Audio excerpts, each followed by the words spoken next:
¿Cómo están? Inicio de semana nuevamente, esta es nuestra tercera semana. En esta oportunidad vamos a trabajar dos temas básicos que yo he seleccionado para esta parte de la asignatura, que es manejo de conflictos y los métodos de negociación. Específicamente hay varios temas dentro de la asignatura, dentro de esta unidad, pero considero que estos son los realmente importantes en términos de que además permiten establecer una relación entre las personas, sus equipos, ¿no es cierto?, y además sus comportamientos, que es algo que vamos a ver ya al final de la asignatura la próxima semana. Antes de comenzar, quiero recordarles que esta semana la evaluación es un trabajo grupal, que ya está disponible para ustedes en la parte de evaluación. La entrega, por supuesto, no es de ahora, será hasta el próximo domingo la entrega, pero ya pueden bajar el documento, analizar, ver lo que se les pide, compararlo con todo lo que tenemos que aplicar en ese documento. Es bastante sencillo, pero implica una dedicación, ¿ok? Y se trata sencillamente de negociar un conflicto con un grupo de trabajadores en una organización X, en este caso se llama Copymax. Es una pequeña empresa, en todo caso, no es un sindicato gigante con el cual hay que negociar. Pero sí es importante trabajar el tema de cómo vamos a hacer justamente esa negociación para lograr sacar adelante el mejor provecho de las habilidades y las potencialidades de la organización. Ese trabajo es grupal, ¿ok?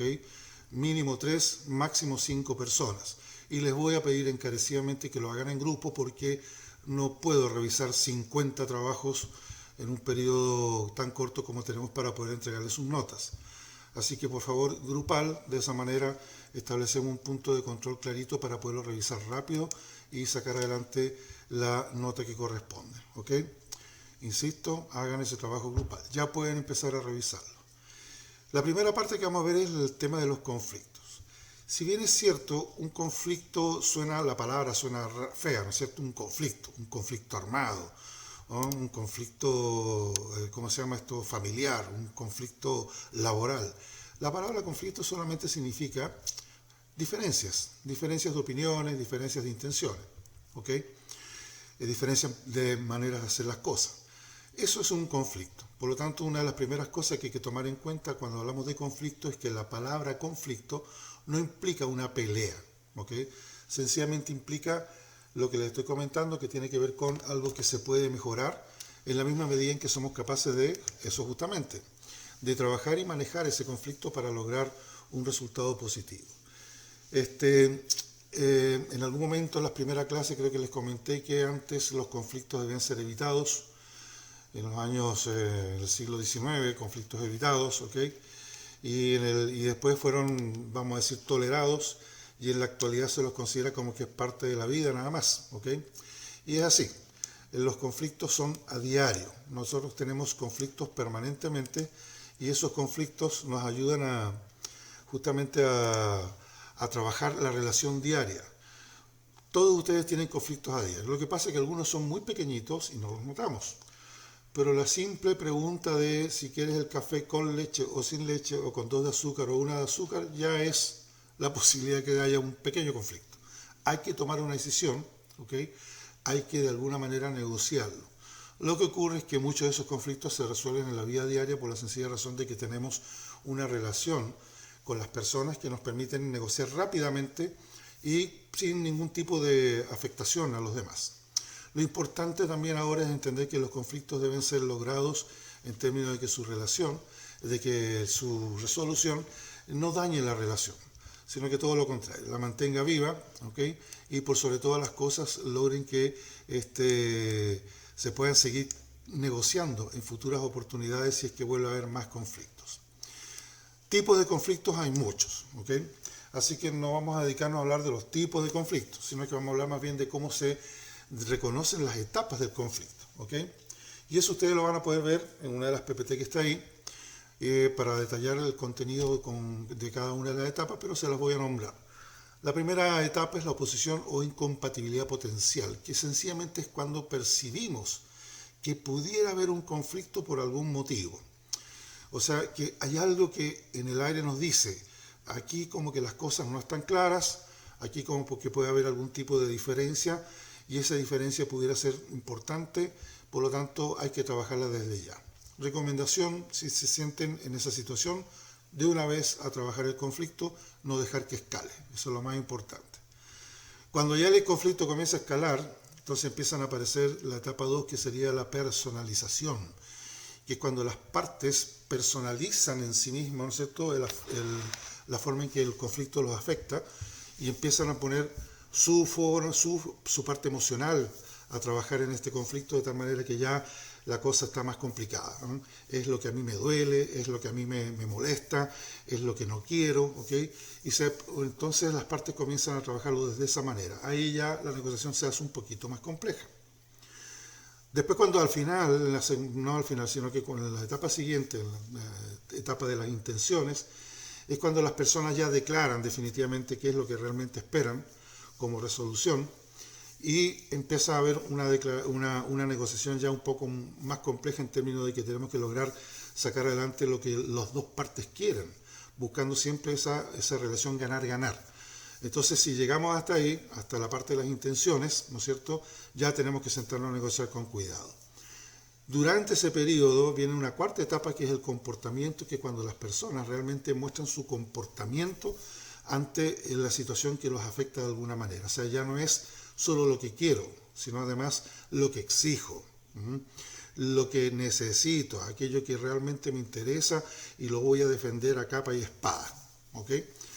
En ese punto, por supuesto, ya la negociación se hace mucho más difícil todavía, pero hay alternativas.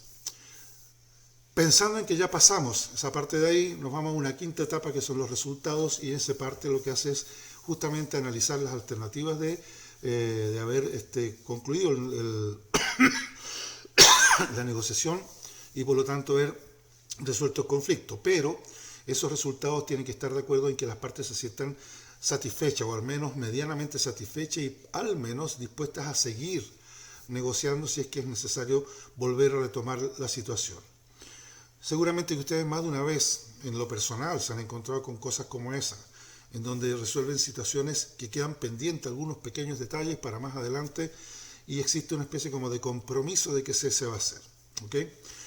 Es importante entender esa parte y comprender que los conflictos entonces tienen sus posibilidades, tienen sus etapas, y no están muertos desde el principio, sino que todo lo contrario, si los podemos percibir antes de que ocurran, mejor todavía.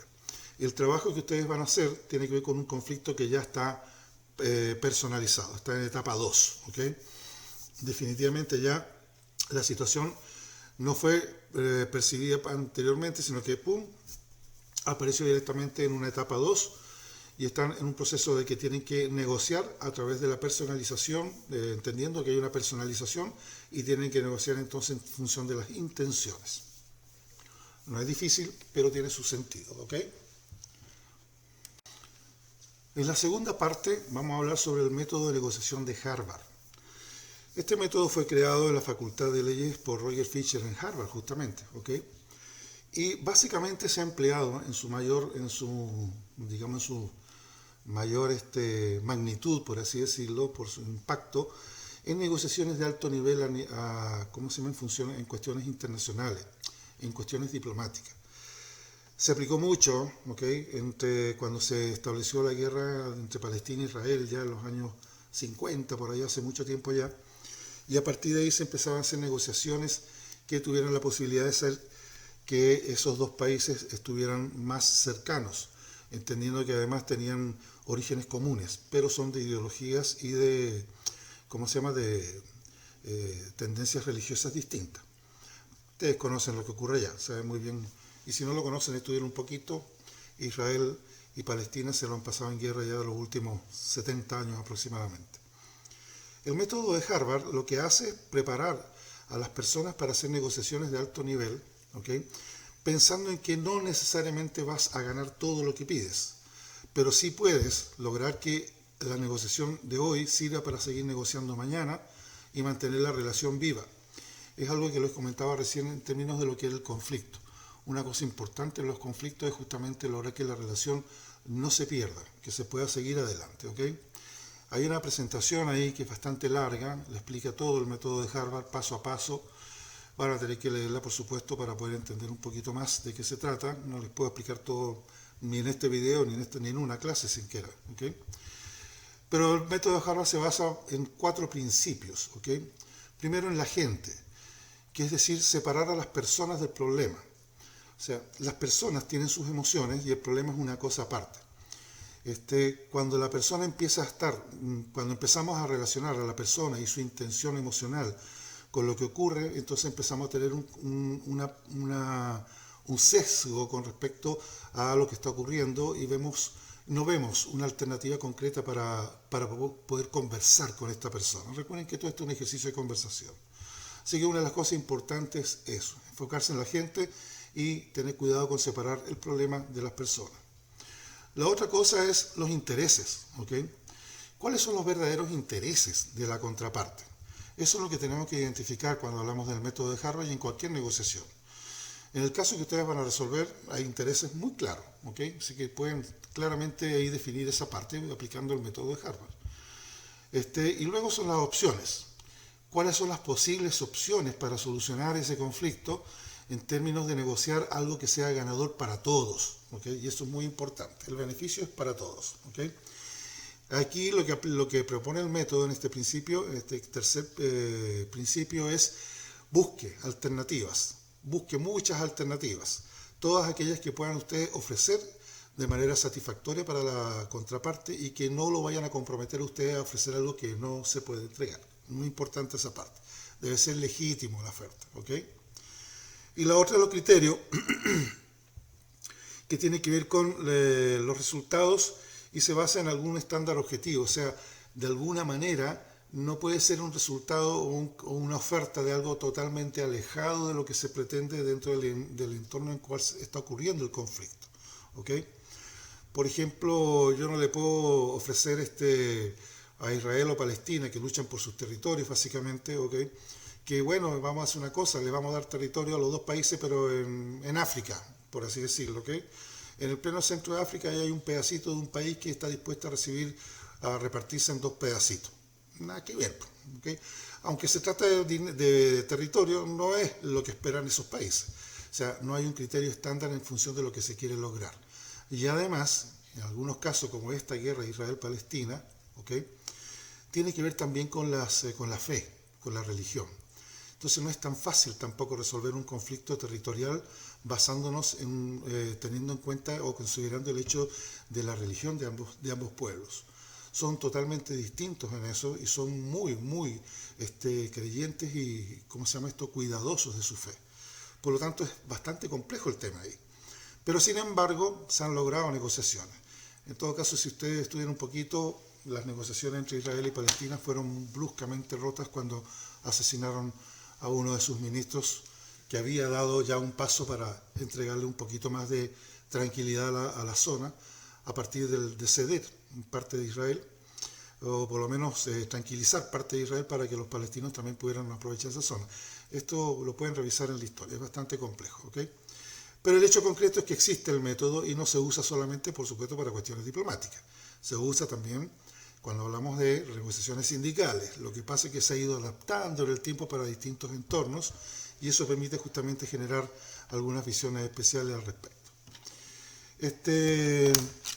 Otra de las cosas importantes que tiene ese método, y está ahí también en la presentación, son los elementos que contiene el método, o sea, el paso a paso de cómo se tiene que hacer todo. ¿Okay? Ese paso a paso se divide en 7 elementos, que son buscar las alternativas, partir de la base que tengo que tener alternativas ya diseñadas para negociar. O sea, no puedo ir, como quien dice, con las manos vacías, tengo que llevar algo preparado. ¿Okay? Luego establecer bien claro si esas alternativas responden a los intereses de la contraparte, que sería el segundo paso, establecer bien claro sus intereses. Dejar claro también cuáles son los intereses de nosotros, ¿okay? Aquellos que vamos a trabajar, ¿okay? A la negociación. Luego la legitimidad. ¿Okay? La idea aquí es que algún criterio que vaya más allá de la simple voluntad de cualquiera de las partes en términos de que sea legítimo en lo que estoy ofreciendo y que se puede lograr. Eso es lo que quiere decir con la legitimidad. ¿De acuerdo? Posteriormente viene otro paso más, que es el compromiso, que por supuesto el cumplimiento fiel de aquello que se ofrece, de ahí lo importante de que lo que se está ofreciendo sea legítimo en términos de que yo lo puedo cumplir, ¿ok? Una adecuada comunicación sería el siguiente paso. La idea aquí es que se genere una conversación concreta y se establezcan puntos de comunicación eficiente entre ambas partes y muy efectivos, por supuesto, para poder trabajar el tema de la negociación. Tiene que ser absolutamente en el mismo tono, ¿ok? Y por supuesto, los mejores resultados con la última etapa es la relación, que es lo que ya les he estado comentando, que es no tratar de mantener siempre que el resultado de la negociación lo lleve a mantener una relación a largo plazo que permita, en todo caso, trabajar cualquier cosa más adelante sin que haya una ruptura del interés de la relación. En la negociación de conflicto existe eso, ¿ok? ¿Qué me interesa a mí? ¿Obtener un resultado o mantener una relación? Hay un cuadrito ahí que aparece para que vean que son distintas posiciones. Y en función de eso tenemos que trabajar justamente la negociación de conflictos manejando las dos cosas, ¿ok? El método de Harvard lo incluye y la negociación de conflictos sencilla que está en otro documento también lo incluye. Hay cosas que podemos ganar pero perder una relación. Hay cosas que podemos perder pero mantener una relación. Y dependiendo de nuestro entorno o del lugar donde está ese conflicto, tenemos que decidir cuál de las dos es la que realmente nos interesa. Por último, en el ejercicio, en el método de Harvard, aparece una expresión que es bastante importante que ustedes la conozcan, que es el MAAN, la mejor alternativa de acuerdo negociado, que es cuando yo puedo de alguna manera jugar un poquito con la oferta que me hacen a mí y la oferta que hago yo para llegar a un punto en donde los dos tenemos la posibilidad de sentirnos cómodos, ¿ok? O sea, una alternativa de acuerdo negociado que sería la mejor para los dos, ¿ok? Ese es el MAAN. Siempre tenemos que tener ese MAAN preparado, ¿ok? Por ejemplo, voy a pedir hasta aquí, porque esto es lo que yo quisiera lograr como máxima posibilidad, pero si me toca retroceder, voy a retroceder hasta acá, ¿ok? Entre lo mínimo y lo máximo está mi mejor alternativa de acuerdo negociado. Por debajo del mínimo no voy a aceptar nada y por arriba del máximo seguramente la otra persona no va a aceptar nada tampoco. Ahora, si la negociación parte con una oferta generosa de la otra parte, estamos listos. Por supuesto no vamos a decir que no, pero ojo con eso. Muchas veces la contraparte ofrece, ¿no es cierto?, algo que puede dañar la percepción interna de esa contraparte, porque va a sentir como quien dice que, pucha, pude haber entregado menos y también hubiese aceptado. Y eso sería dañino para la relación, ¿ok? Por lo tanto, hay que tener cuidado también con eso para generar los espacios concretos de cómo vamos a negociar. Los invito entonces a que revisen el aula virtual, prepárense bien con este caso, ¿ok? En la clase, por supuesto, vamos a hacer consultas al respecto, estoy más que seguro que van a tener más de una consulta, ¿ok? Cosas que no van a hacer ahí que les pido que no hagan en ese ejercicio es, primero, no despidan a todo el mundo y cambien a todo el personal, ¿ok? Porque están en una situación opuesta a la que ustedes proponen, ¿ok? Y tampoco regalen plata, ¿ok? Hay que tener cuidado con eso también. Hay que ser correcto en lo que se pide y correcto en lo que se entrega. En términos, acuérdense, de un criterio legítimo, ¿ok? Algo que esté dentro de lo posible, que no dañe la relación y que no dañe, por supuesto, también el desempeño de la organización.